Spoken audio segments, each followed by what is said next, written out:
Mais quand il y a ma baisse là qui dit banda, ne écoutez dans cette église. Alléluia. Amen. Alléluia. Amen. Bien aimé, quand la lolenge makambo ekende, lolenge makambo etambula. Je suis venu dire à un enfant de Dieu ce matin, rien ne sert à tarder dehors. Si les gens en moté, il y a beaucoup de libanda. Totika oto sara mabe tokota na nakatanda. Amen. Alléluia. Amen. Alléluia. Amen. Église lelo est donnée dans pas de belé. Oyo basali image ya naman lelo. Oyo baso vivre en apparence. Mais dans les secrets basa bato déjà basa musika na Nzambe. Ozoya en église batunya so bayebi yo. Est-ce que tu ne te poses pas la question? On invite à Kabatouba à l'église, mais pourquoi est-ce que Batona va y aller? Partant de ta vie. Alléluia. Amen. Alléluia. Amen. Bien aimé, mais je suis venu ce matin te dire ce que Dieu m'a dit dans Israël. Dans son temps, on a commis ensemble. Bible Zoloba, Zamba Zosolana Mosaline, Zamba Lobi Azokende Tumba Moka Moko. Mosali na Nzamba tuni so kuti bato mitano o baza sembo. Est-ce que otumba Nzamba lobi na otumba te? Et qu'est-ce qui m'amène à ce verset? Côté la façon dont les choses sont en train de se passer aujourd'hui. Vous allez remarquer ensemble avec moi que la plupart ya bato bazo kufa mingi ya bato malamu. Bato mabende baotika.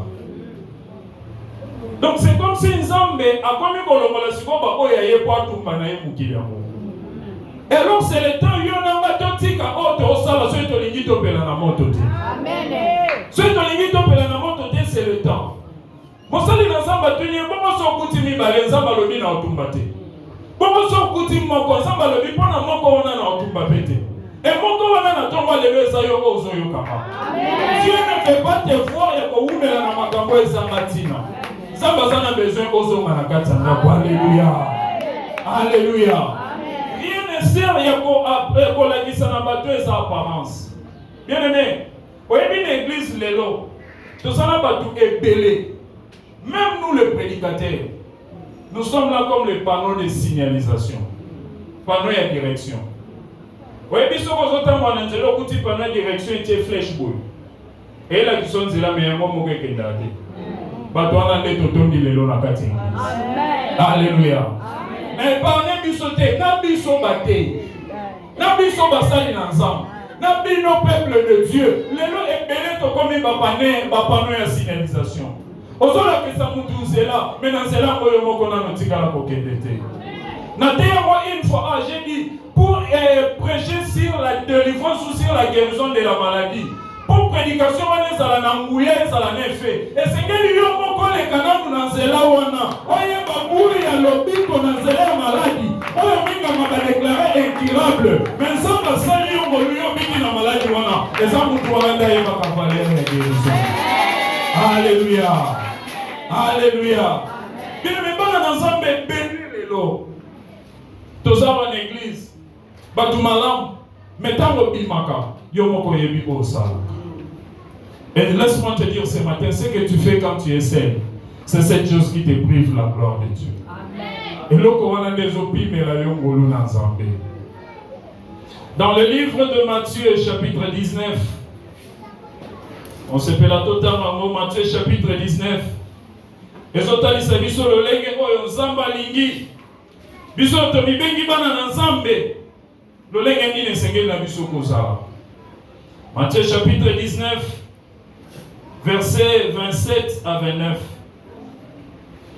Bible et Pierre prenant la parole et lui dit, voici, nous avons tout laissé, nous avons tout quitté et nous t'avons suivi.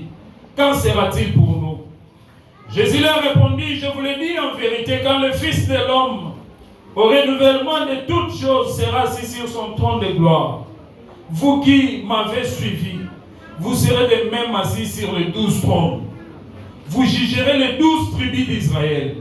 Et quiconque aura quitté à cause de mon nom, ses frères, ses sœurs, son père, sa mère, sa femme, ses enfants, ses terres, ses maisons, recevra au centuple et il héritera la vie éternelle. Alléluia. Bien aimé, toi, il y a une église qui est pour la côté de sa haute. Et d'ailleurs, toi, la mission est l'autre côté. Toi, la mission est l'autre côté. N'est-ce pas ça, Moutongo Mazana été. Mobola pe azate. Mais tous ça, on a 11 ans pour Pessibiso. Alors, au devant de ce Dieu, nous avons dit que nous avons dit que nous avons dit que nous avons dit.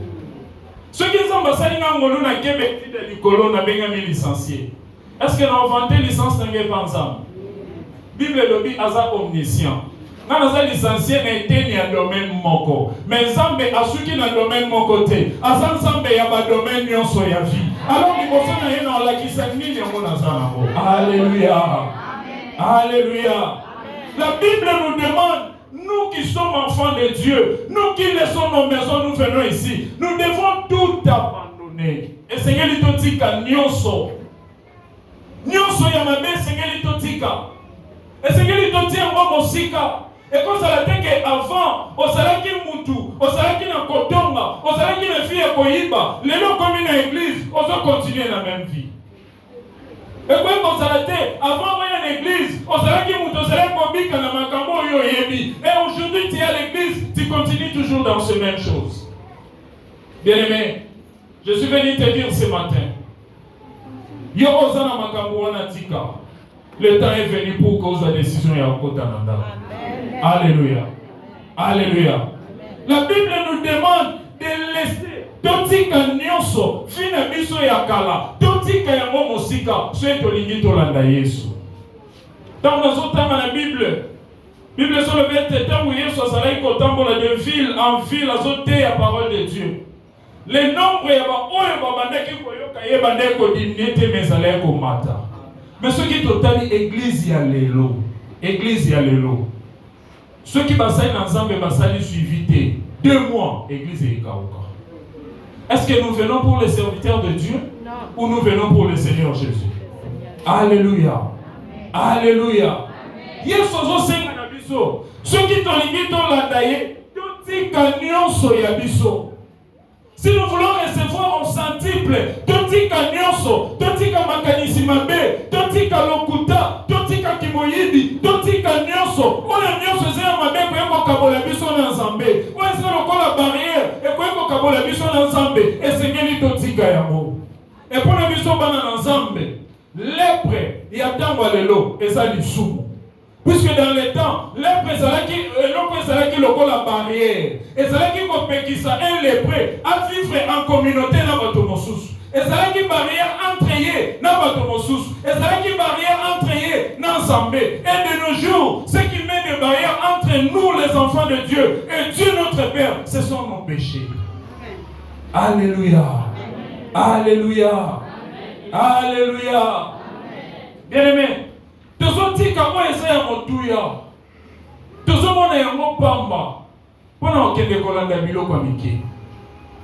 Pona okende kolanda biloko eza matina.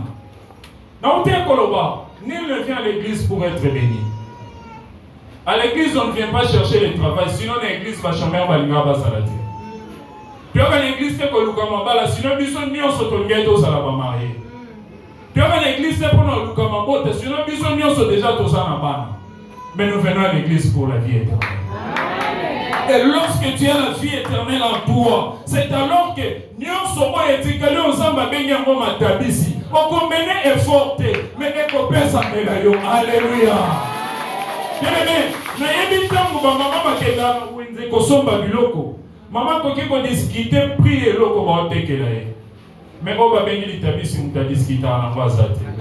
Batela yo ebele ozwande ba pesio. Batelo buke okozwa kaka ndenge ba pesio. Alléluia. Alléluia. Bien-aimé, Naman ayabaki na kosala quelque chose. C'est ce que je nous demande ce matin, Église de Dieu. Ce qui est au chapitre 5, toujours dans verset 13 à 14, dans le livre de Naman.